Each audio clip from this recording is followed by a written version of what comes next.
So once again, Graham Potter leaves a Premier League match without a point to his name and staring down the barrel of unemployment. Welcome, ladies and gentlemen, to the West Ham Massives match review of Crystal Palace's victory by a scoreline of 2-1 in the Premier League yesterday at London Stadium. Joining me to discuss this and many more matters, Charlie, how are you, sir? I'm all right, mate. Had a busy Sunday. Lots of digging through thorn bushes. So lots of scratches and blood all over my arm. But I haven't been self-harming, I promise. Probably shouldn't have dropped that in 5 seconds into the video. Hope you don't need to earn any money on it. No, it's fine. I'm sure it'll be all good. I'm sure it'll all be But yeah, good, no, taken in context. all good. Okay, guys. Well, those of you that are watching this live, or indeed if you watch it after the fact, please don't forget to drop a like on the stream. Very, very important, because this is what helps to push the content into places it otherwise wouldn't get. We're a small channel, but we're growing, and we need your help to do that. So putting a thumbs up on the video is a start. If you've got a hype, I think that might possibly help. I don't know, truthfully. But if you've got, apparently you've got 3 of them a week. If you'd like to give one to us, that would be absolutely fantastic. Please also consider sharing this content on your social media platforms, such as your Facebook, your Twitter. I think they call it X now. And all that good stuff. And just make sure that you're subscribed. I've come across a few people, and I'm looking on the analytics, and there's about 31% or so of the people that watch our content that watch it on the telly. Now, I actually encountered someone on the platform at Dartford Station informed me that he watches the West Ham Massive, and he sort of recognised us, and it was quite nice. And I turned around to him and I said, "Oh, so you're a subscriber?" And he said, "Well, I don't really know." And I went, "What do you mean?" And he said, "Well, I watch it on the telly." I was like, "Oh, I can give you a crash course in how to subscribe if you like," but yeah, it was fine. So, yeah, just check if you're watching it on the telly. Click subscribe. Doesn't cost any money. Doesn't give me any of your personal details and all that good stuff. Just helps to grow the channel into something a little bit bigger and better than it currently is. So please get involved in the live chat, any of you guys that are watching this live. And as I say, if you're watching this after the fact, you've got a comment section below, so please get stuck into that, and we'll try and answer as many of them as we can. So, right, let me press this button, and there is my nice little presentation. I hope you appreciate it, guys. It takes me a little bit of effort. I'm nearly 50, so these things are a little bit tricky for me, but I'm learning. So, Charlie, should we have a little conversation? I know we're here to discuss the match, but obviously this first slide is probably quite pertinent because there was the small matter of a protest. Now, the interesting thing, and this is slightly irked me, and I've got to get it out there for people to consider and get their point of view across on this. I stumbled across an article, and I'm not habitually a reader of not the Guardian, the Mail, okay? But I stumbled across the Mail online, and there was an article, and I've seen the quote with my own eyes, where they actually say that the numbers that attended yesterday's protest were a couple of hundred. I kid you not. And there is a video that I've got to go out tomorrow on the channel, I think around about 3:30, which basically paints a little bit of a different picture. What's your thoughts on the media trying to downplay the support that was shown? Yeah, I don't think I've seen loads of that. I have seen 1 or 2 articles that, as I say, I saw one on, I think it was Sky Sports, and this was when I was bored during the game. I think I was scrolling, but it might have been half time. But yeah, I saw one on Sky Sports that sort of called it a slow, not slow, it was slow at times. A small protest, I think was the words. So there's been a little bit of it, but actually I was quite surprised that I think the BBC were, before we'd even left the protests, an article up saying thousands had attended and thousands had protested. I was quite surprised with that. I haven't seen our TalkSport covered it, if I'm honest. I don't tend to listen to it much. I saw Mr. Whetstone on Twitter come out last night, and he said, I think he said 3 or 4K, or something like 2.5 to 4K or something like that. Yeah, so I'd say it that's wasn't more as accurate. Which I think was fairly accurate, to be honest, was based on what I witnessed and you witnessed. So Yep. yeah, I'd say somewhere between 2, 3, 4,000, something like that.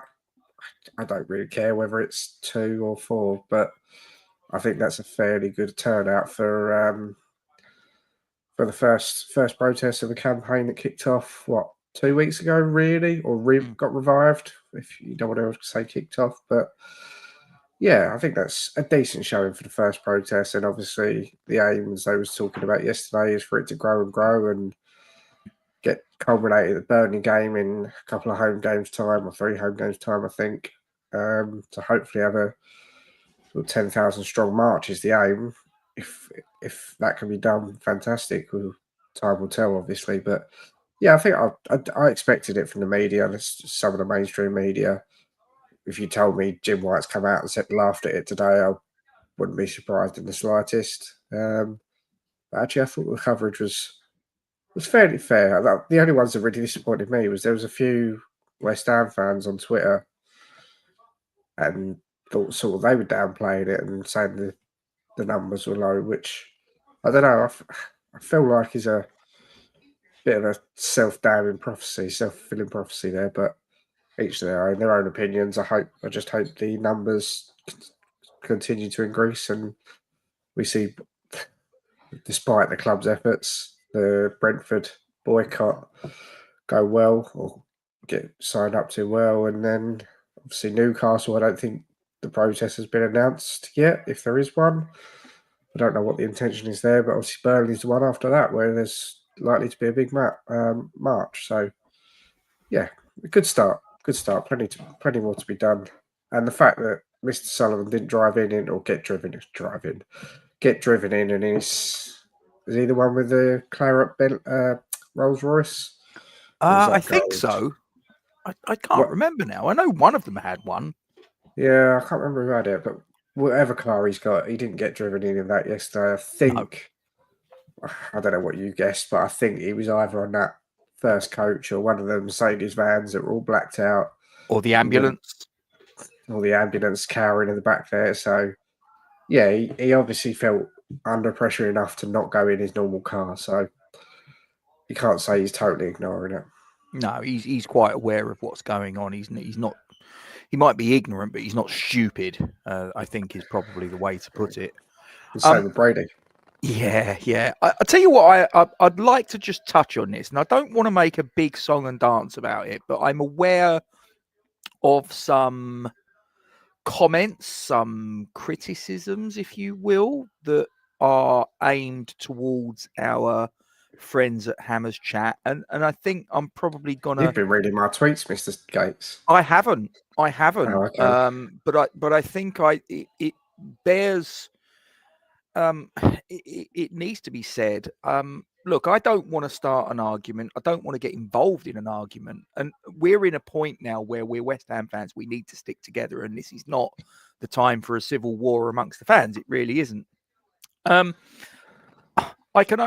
know personally from dialogue I've had with Gio, and he's obviously mentioned it on his broadcast this morning. So what I'm about to say is not a secret. It's out there. He's alluded to it in that. I haven't watched the broadcast this morning, so I think No, I might know what this is about, but I don't know if this is out there yet.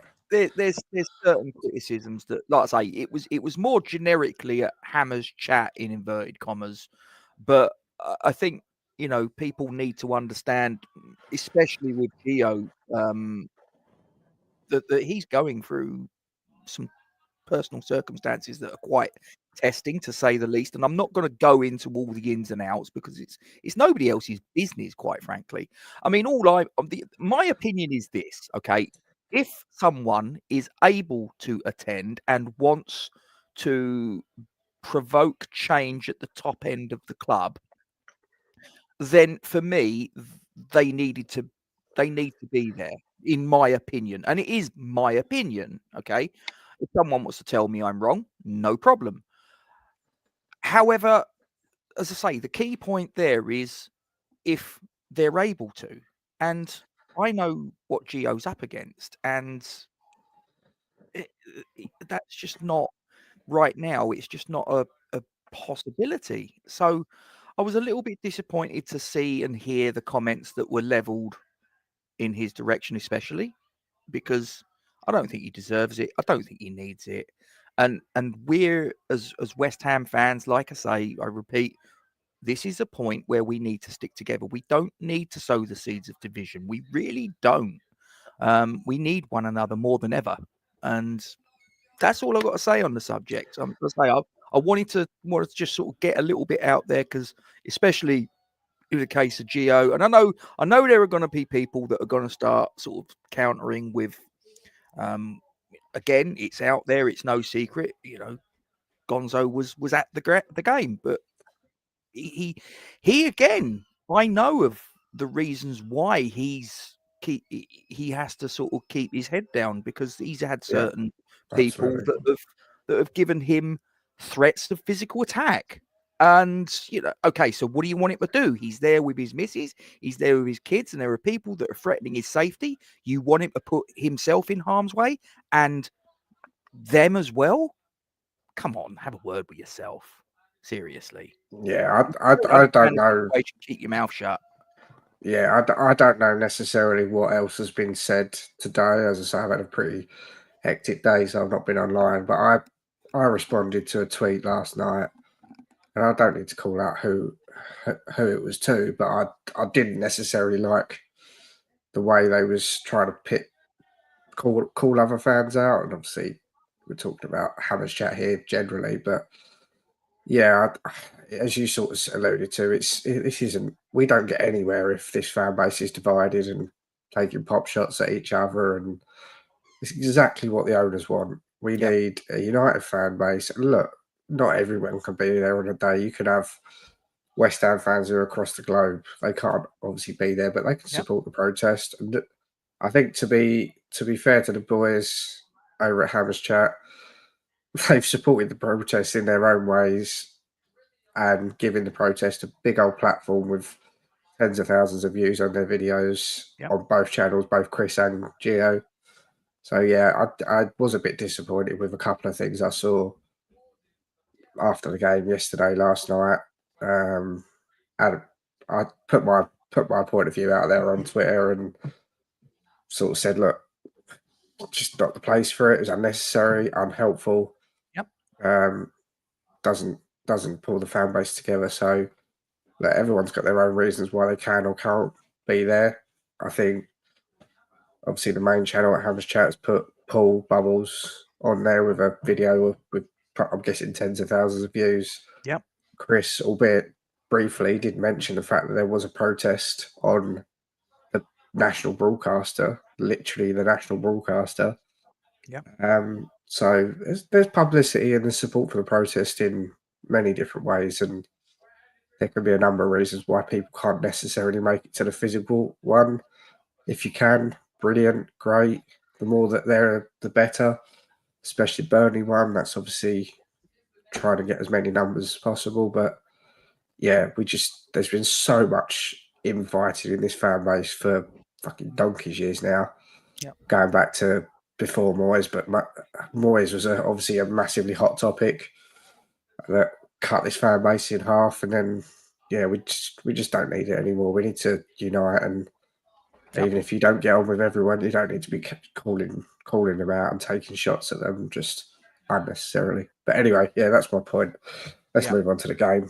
Okay, so first question, Charlie, and again, guys in the live chat, guys that are going to be watching this after we've concluded the broadcast, please do get involved either in the live chat or in the comment section, whichever is applicable for you.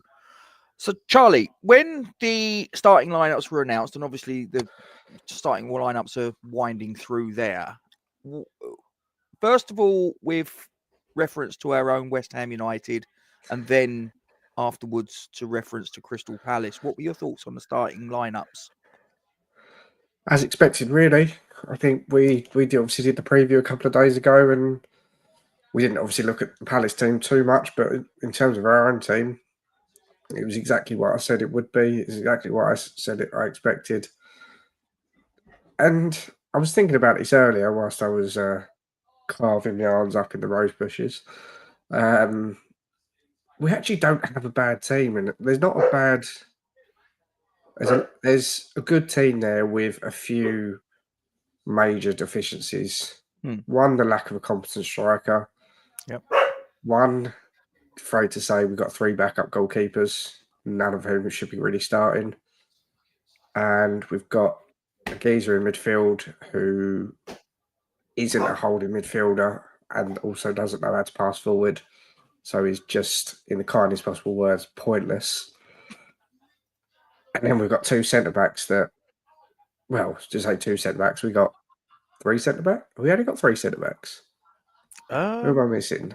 Well, you've got Todibo, you've got Kilman, you've got Mavropanos, you've got Igor Julio. Oh, yeah, okay. Well, we've never seen Igor, so forget him. But we got 3 centre backs, 2 of whom played yesterday, who have not had good form in the last 12 to 18 months. So it sounds like a lot, but actually, there's not a bad team there. It's just a few big deficiencies are causing huge problems at the moment, and we saw that again yesterday. Yeah, we did. It was there for all to see. I'm also going to mention, before we get into your thoughts on the first half, because there is one other thing I want to, and again, this is something that is referenced on the video that's going to, I'm sure it's 3:30 tomorrow. I've scheduled it, which is basically a sort of joined up version of the protest as it evolved yesterday afternoon. And there's actually, the last video clip is actually from inside the ground around about 15 minutes into the game. Now, I actually make a point on the video, and obviously you'll see it tomorrow afternoon, guys, where I say that it's about 15 minutes on, or whatever I say, and the fact that it's a 62,500 capacity stadium, and I wonder how many it's going to be announced as, because there was absolutely no way that was anything even close to resembling a full house yesterday. And lo and behold, I saw the official attendance, and I flash up a little overlay on the video. The attendance was announced as 62,000, 62,455. So in other words, there were only 45 seats in that stadium that were not filled. If you believe that, if you believe that, you will believe anything.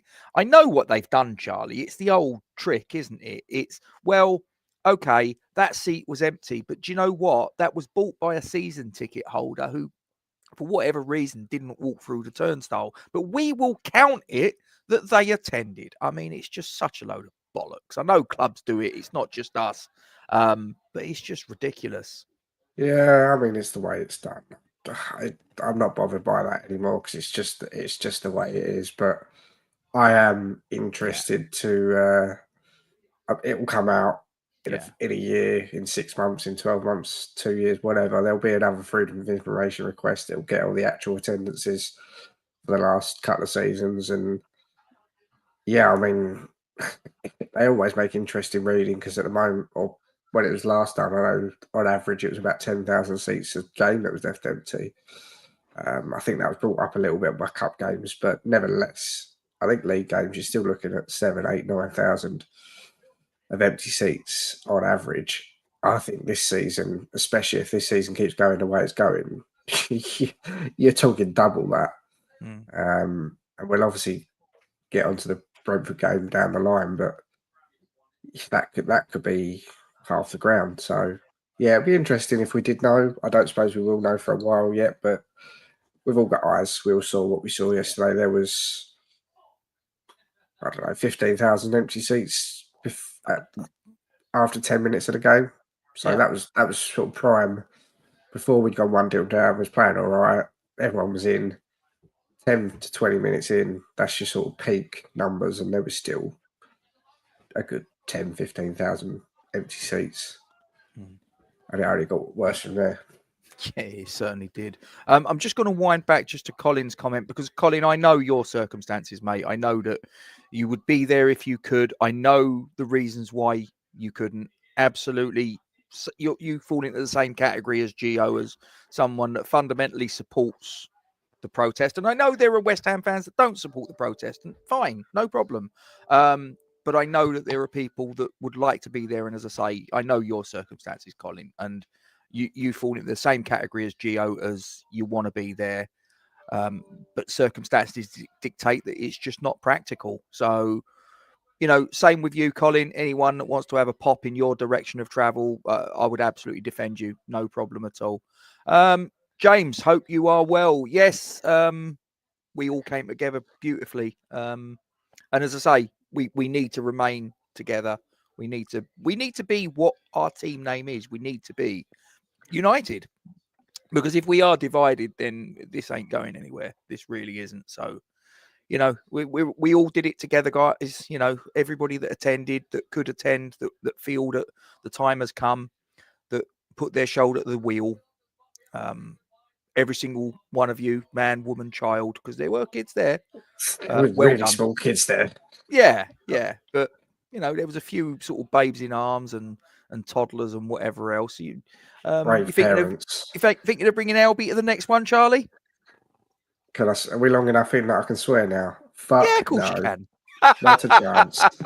He's hard enough work taking him to a game that he loses interest in after 20 minutes, let alone in 2 hours outside the ground before the whistle even goes. So, no, might be a little bit young for that at the moment, but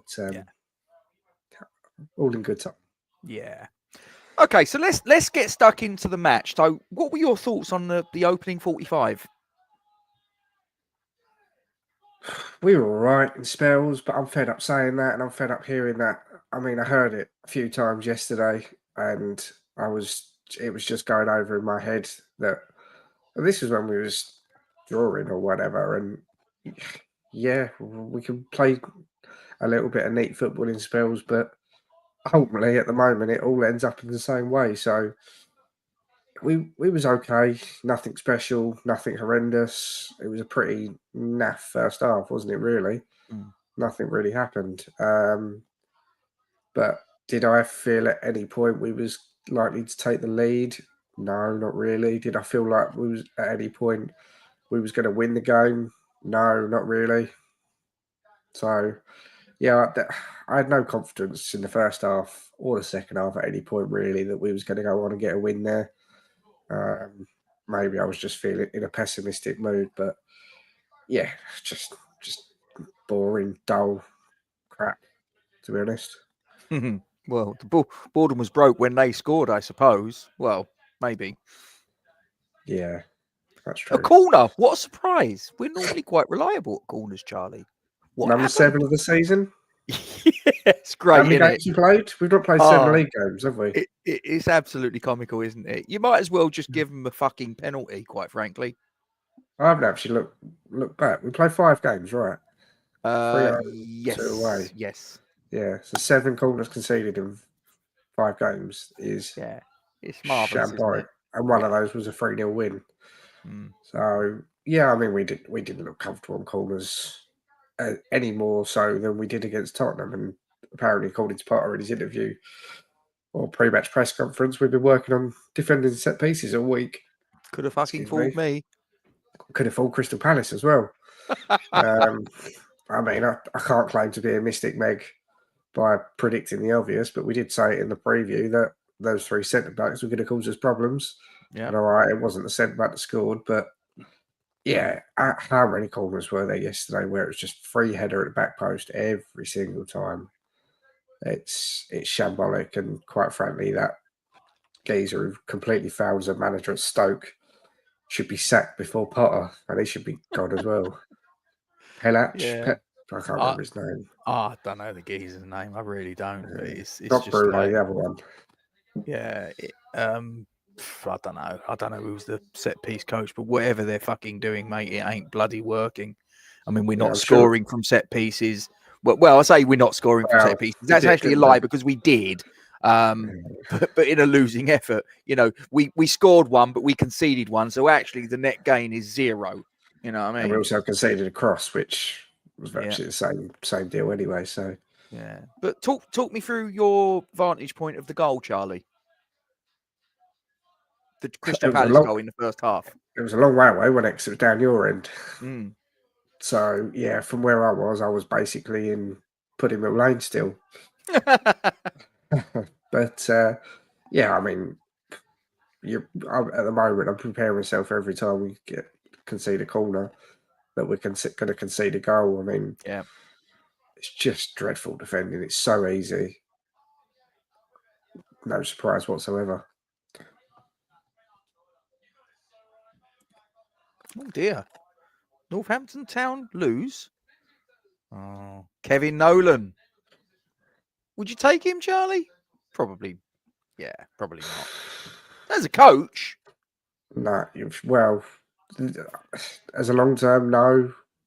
As something to the end of I need to stop myself there because we are 5 games into the season. I'm falling into the trap of all this bollocks being spouted about of an interim manager till the end of the season. You don't get an interim manager in after 5 fucking games. It's ridiculous. Yeah, that is That's mental. something you do when it's like February, you got nothing to play for, there's 10 games left. Guess get an interim and then take stock at the end of the season. Don't do that in fucking September. So It is no, mad, isn't it? no, I wouldn't take Kevin Nolan, but I did hear an interesting fan on some calling show somewhere yesterday, and it was said about a trio of who was it? It was Noble, Stuart Pearce, and Kevin Nolan. I Might as did well think, just go the whole hog and get fucking Moyes in. well, yeah. Unfortunately, I think he's at a better gig. Yeah. I say unfortunately. Fortunately. Well, so we're going up there next, aren't we? What could possibly go wrong? Yes, There- yes. Still waiting for my ticket to turn up. Yeah, yeah. Up at the Dickens Cider Stadium. Fantastic. What could possibly go wrong? Yeah, I mean, my vantage point of the goal corner. Can't remember who took it. It doesn't really matter. Defensive chaos ensued. I think it was Mark Gehy got to the original cross, got the header in. It came off of the back of Kilman, if I remember correctly. And there was a save that I'm sure Areola got a touch on it, pushed it onto the crossbar. But of course, as he's made the save and he's obviously collapsing onto the floor. Now, at this point, really, Charlie, our defenders should be doing their job, which is defending and protecting their goalkeeper in that circumstance. Clear your lines. Defending 101. And what did Someone we do? should tell him. Yeah, we just sort of like stood there watching Areola collapse to the ground, watching the ball just sort of seeming to sort of levitate in midair as Jean-Philippe Mateta says, "Oh, thank you very much for that," and 1-0, job done. Thank you.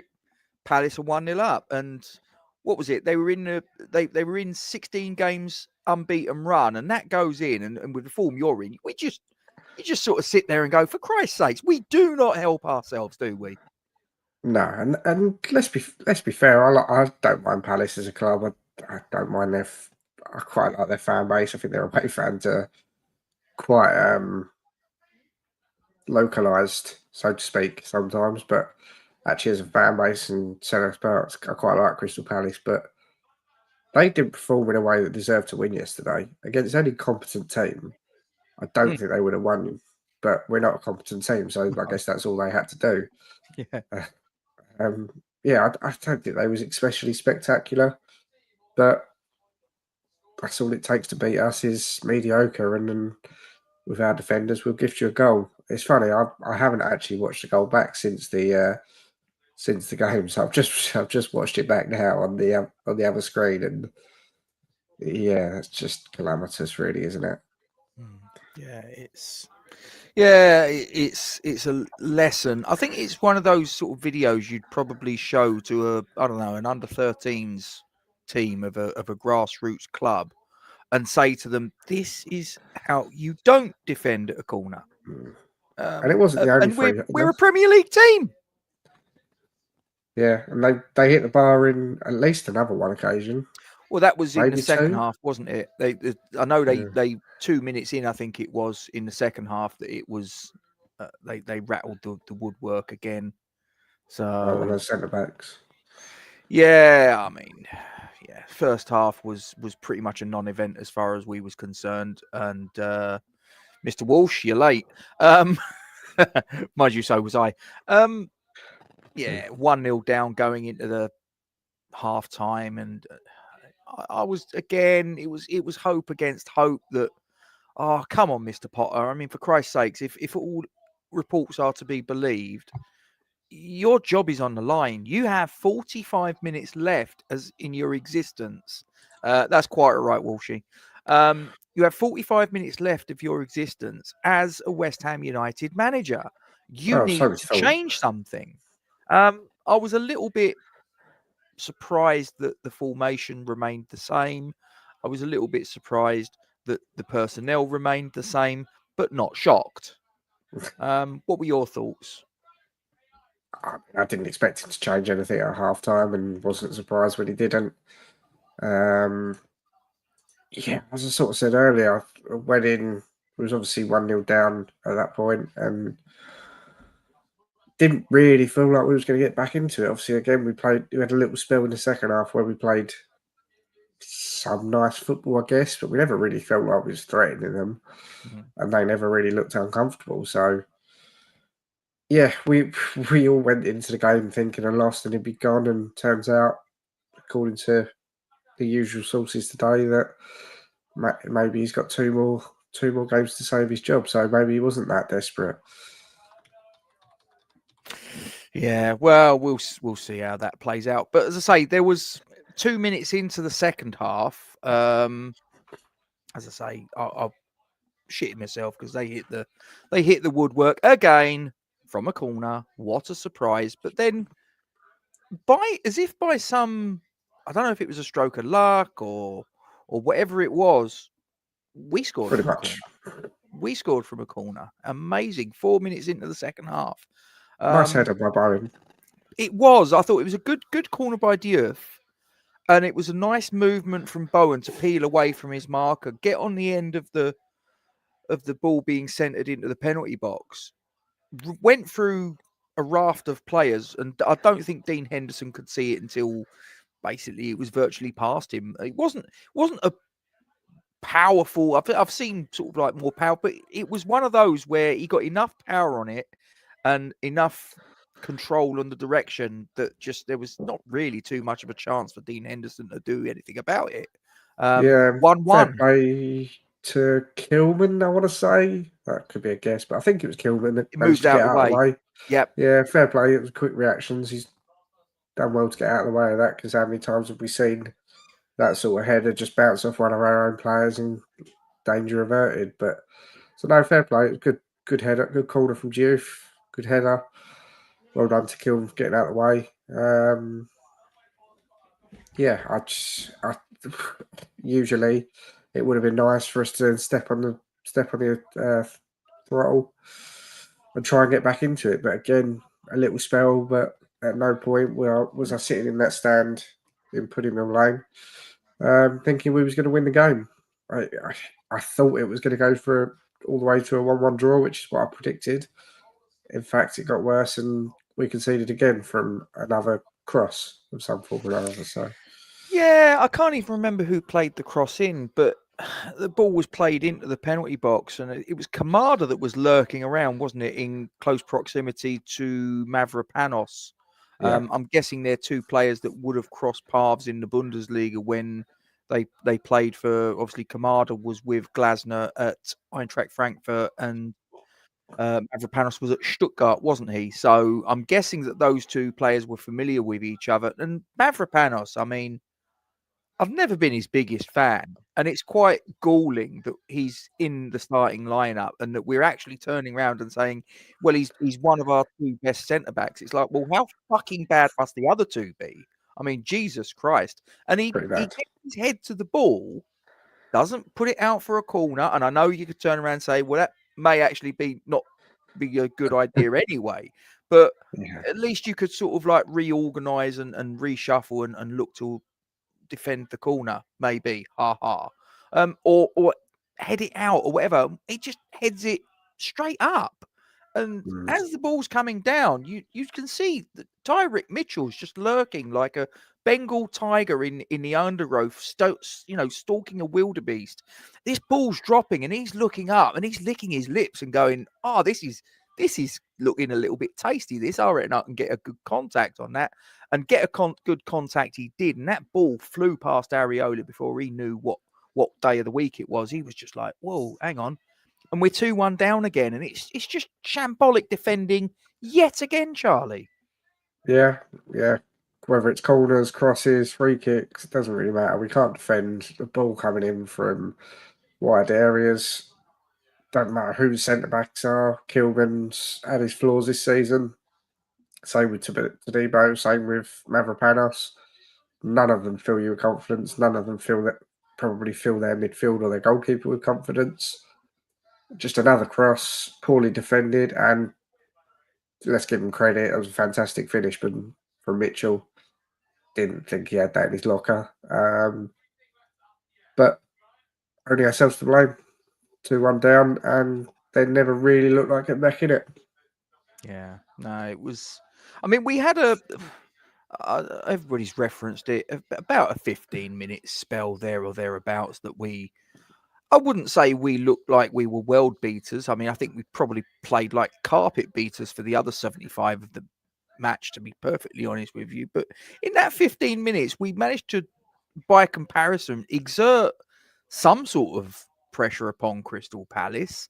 I just thought that exactly what Jeff said there about it was nice passages to play and fuck all end product. Well, that's Potter all over, isn't it? That is Potter's game all over. I think when the board appointed him, they've taken our criticism about Moyes and Lopetegui and whatever. We're only having 30% possession to heart and gone, oh, okay, we'll get someone else then who has loads of possession but does fuck all with it. We seem to, I don't know what the stats were yesterday. Let's have a look. What do we have? We had 57% possession. So another game where we've had more of the ball than the opposition. Just done nothing with it. Like we pass it around the back of the keeper and the midfield and then go backwards and do nothing with it. Their defence is never troubled. We never really looked like scoring. I'm really surprised that we're here now. We're live at 8:41 p.m. on Sunday, the 21st of September. So well over 24 hours since the final whistle blew. Now, after the game, I popped into the supporters club and I actually bumped into Stel from West Ham Voice, and we had a really nice chat, and it was nice to sort of catch up and whatever. And I just sort of asked him, what's your thoughts on Graham Potter? And he was quite strident. Oh, he's gone, mate. He's gone.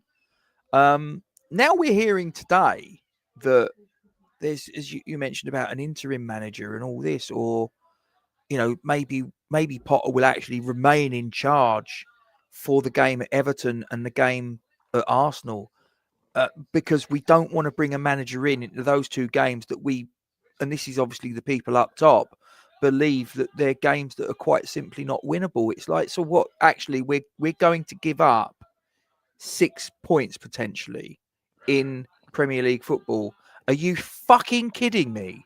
Well, there's one more way to look at it to add to that. If we are going to get rid of a manager, Potter, after Everton and Arsenal, because they're tough games, so let him be the sacrificial lamb.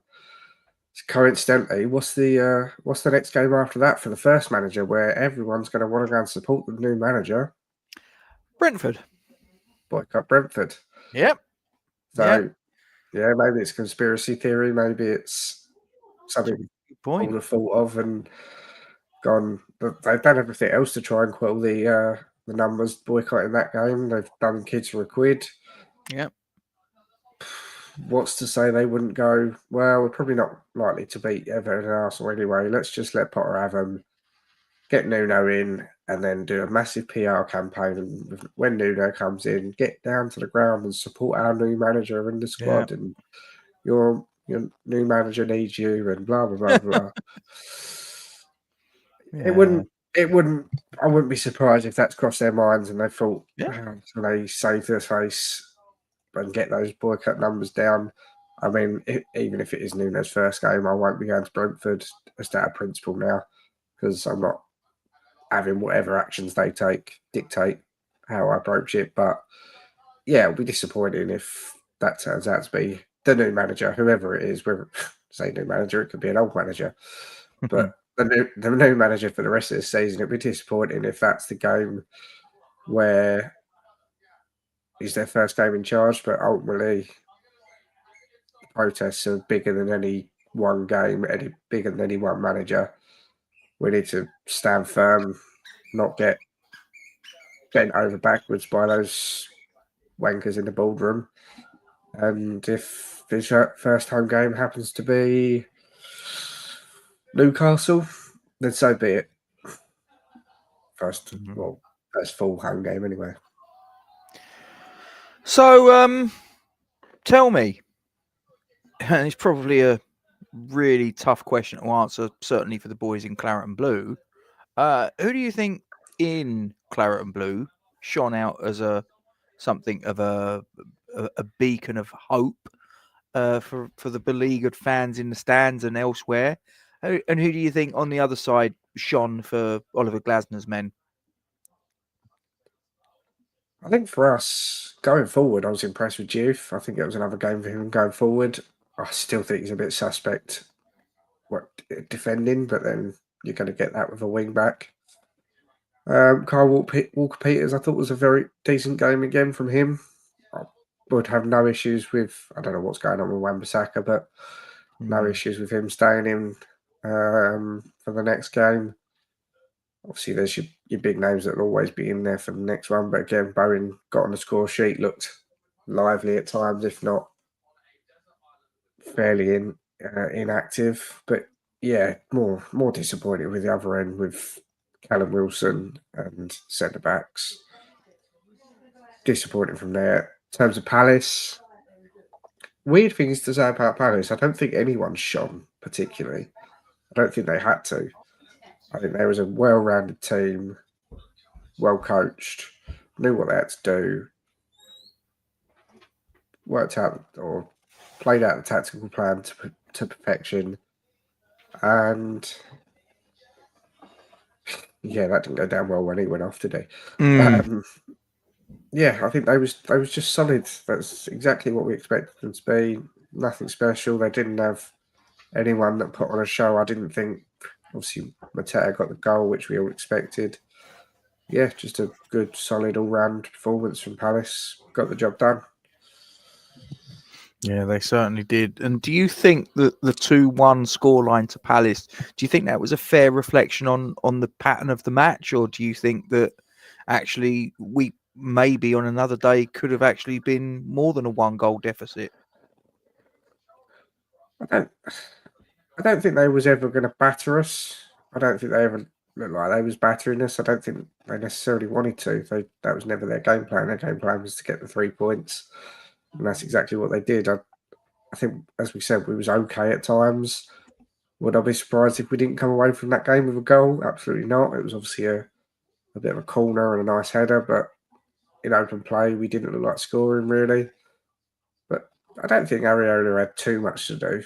So, yeah, probably on the balance of play, fair enough score. The team who got the win deserved to win.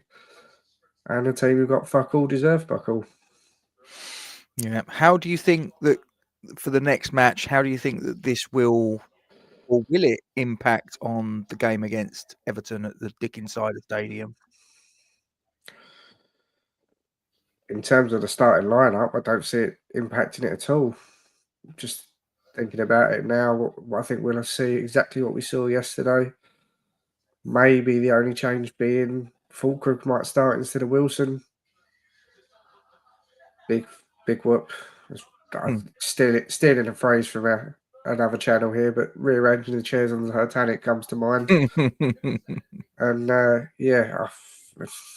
we desperately need a competent striker. And if it was me, give Marshall a go. What's the worst that can happen? What's the worst he can do?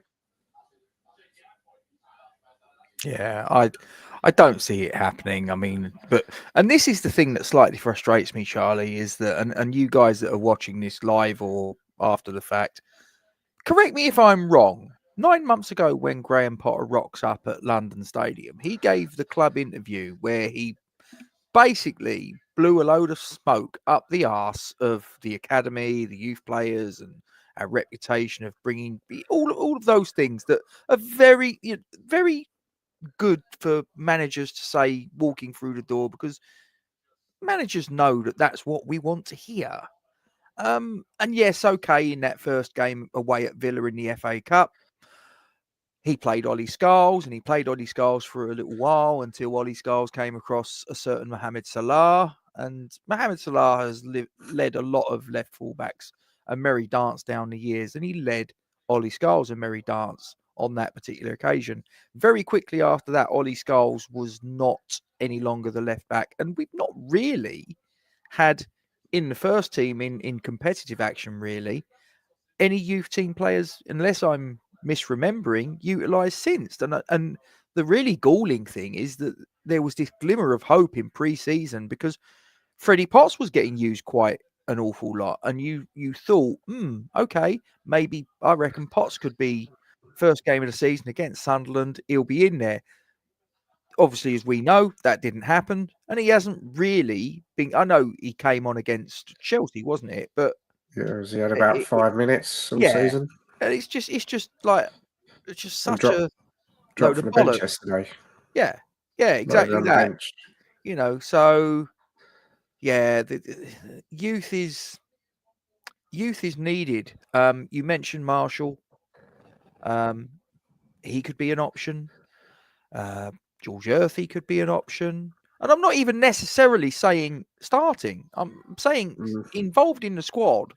And whether you start them or whether you bring them on as an impact substitute, but you'd need to give them a decent clutch of minutes. So 20, 30 minutes, something like that. There's no good bringing them on with 2 minutes of the game left. It's like, what's the fucking point? Never understood those substitutions, but we can't keep doing the same thing over and over and over again and expecting a different outcome. That's Einstein's definition of insanity. Yeah, and I'm not even quite pleased to necessarily be in a position where I'm saying Marshall should start. Do I think Marshall, Earthy, Orford, Skulls to an extent, maybe less so Potts? Do I think most of them guys are ready to be starting Premier League games down in a relegation battle right now? Probably not. And I don't. And I wish we wasn't in the. And this is not a slight on Marshall at all, but I wish we wasn't in the position where I wanted Marshall to start the next game. I wish we had a competent, experienced, not as experienced as our current strikers, mind. I was going to say, not Antonio. Don't re-sign Antonio. Yeah, I wish we had a competent, good level striker to start up front. The unfortunate fact is our squad building and recruitment has been so bad, we are left in a position where we don't have that option. So in terms of up front, your options are play Jarrod Bowen out of position, which we've seen doesn't work, or give Marshall a go. So yeah, I mean the platitudes that Potter came in with, we've seen it manager after manager. I mean, Moyes was similar. He'd say a lot of good things about the youth. Yeah. Hardly ever see any of them.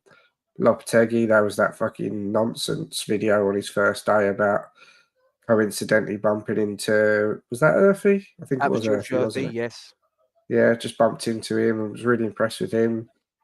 Never saw anyone. I remember that. Lopetegui. Are you good? Are you happy? Yeah. I'm very happy to be fucking bombed out of the first team. Yeah, cheers for that.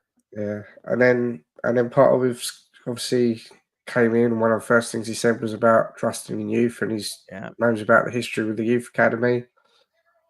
Obviously, used Skulls a little bit last season. I know I said to you at points last season, we sort of discussed it, that was he in there because the season was dead and it was a bit of a quick win to get some fans on side. It's looking more and more like that's the case now. Similar with Freddie Potts, was it just game time in pre-season to get some fans on side?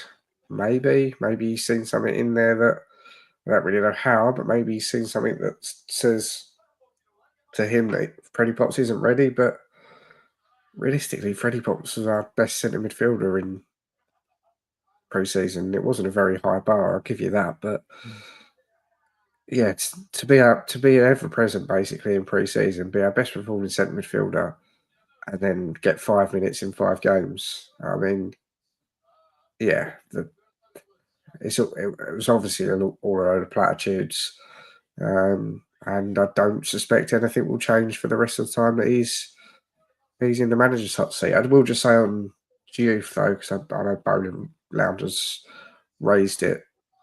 I don't think he's actually ever been caught out for the defensive awareness issues. I would say he's shown at times. I think having been there in the stadium and watching closely, because he's basically our best player at the moment, Paqueta aside potentially. I don't think he's ever been caught out for his defensive positioning, but since going to this back four, he definitely, in my opinion anyway, he still plays it like a wing back, and there's been times where opposition wingers have got behind him with absolute ease, and he's nowhere to be seen. So that is my only concern with Juve. But look, he's probably hammer of the year if it's voted for now. So there's not really any criticism. It's just a bit of a concern that I hope doesn't come true down the line. Yeah, I'd go along with that. I think he's still playing as a wing back when he should be playing as a fullback. And you might sit there and go, well, what's the difference? Well, probably only about 10 yards. But if that 10 yards is enough for someone to get in behind, like you say, and they're a winger of a similar pace to Diouf, or maybe even exceeding the pace that he's capable of, then you're toast. Yeah, no, I totally agree. And I agree with Andy as well. And I think Andy's comment there is probably Potter's feeling. He's trying to save his job and he wants to rely on his senior players, but they're not doing the job, are they? They wasn't doing the job for 6 months last season. They haven't done the job for the first 5 games now. As you said earlier, if he doesn't try something different, well, why would he expect any different results? Exactly that. So, any final thoughts before we knock it on the head, Charlie? Just disappointing. I mean, the best part of yesterday was the protest, so pleased with that. But no, just a disappointing but expected outcome. And if all noise is that we're not going to see any change, at least before Everton, and at that point, do you really want to throw a new manager in? First game under a new manager away to Arsenal before an international break? I'd probably agree with I don't. Why am I saying that? I'd probably agree with the board on that point. Yeah, at that point, just let him be the sacrificial lamb, and we'll lose 6-0 to Arsenal, and we'll go from there. But it looks like nothing's changing. I am looking forward to being in the away end on Monday week, not evening, up at, I was going to say Goodison, the Dickinson Stadium, whatever it's called. Good away game under the lights on a Monday night. I imagine it would be a good away end, but I wouldn't want to be Potter coming over and applauding the away end if that result goes badly, especially considering the other man that's in the dugout. Yeah. Yeah, it might be another one where he just squirms away down the tunnel very quickly after a defeat. I suspect you may be onto something there, Charlie. But guys, thanks for joining us. Before you all disappear, please don't forget to drop a like on the stream, because that is the number one thing that we need from you ahead of, well, as well as obviously viewing the content, of course, that goes without saying. But obviously, a thumbs up. As I say, this is what kicks the old YouTube algorithms and sends it out to places it otherwise might not send it.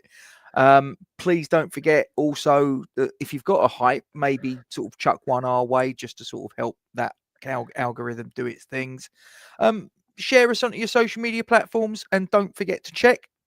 I keep saying down below, and it just sounds a little bit weird when I say that. Check down below if you want. I mean, these things need to be checked every now and again to make sure that everything's in working order. But I'm talking about the subscribe button. So if you can go on to the YouTube channel, if it says subscribed, thank you very much. If it doesn't say subscribed and it says subscribe, click that. It will then say subscribed. And also, it might be an idea to click the bell, because then you'll be notified of all the good stuff that we add to the channel as we go along. So, Walshy, you are more than welcome. Just having a little look at the last comments before we knock it on We're just ahead. taking the piss out, yeah. Yeah, no, that's fine. Yeah, cheers, words and pictures. Listen, it's I'm not I don't work for the BBC or Sky Sports or anything like that. I'm just a nearly 50-year-old bloke that's winging it, and I'm hoping that you lot don't notice when I fuck up. But unfortunately, you're very observant, and you do notice these things. So anyway, right, I'm going to disappear. Charlie, thank you very much indeed for joining us. You guys at home, thank you very much indeed for joining us on this live broadcast, and for those of you that watch it after the fact, also thanks to you for supporting the channel, and we will see you next time. Come on, you irons.